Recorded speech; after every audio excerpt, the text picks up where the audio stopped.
Kabrigada, nasa 200,000 hanggang 300,000 na mga bisita aasahan pa rin daw sa Manila North Cemetery ngayong araw. Brigada Kat Austria, ibrigada mo! Brigada Live Report. Malaki pa rin ang bilang ng mga bisitang aasahang magtutungo sa Manila North Cemetery ngayong araw. Ayon kay Manila Police District Director Brigadier General Arnold Thomas Ibay, nasa 200,000 hanggang 300,000 visitors pa rin ang estimated nilang magtutungo sa Manila North Cemetery sa buong araw.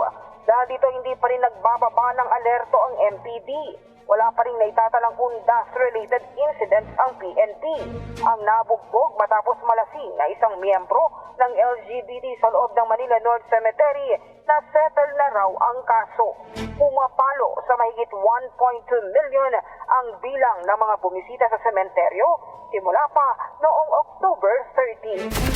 The heart of changing lives.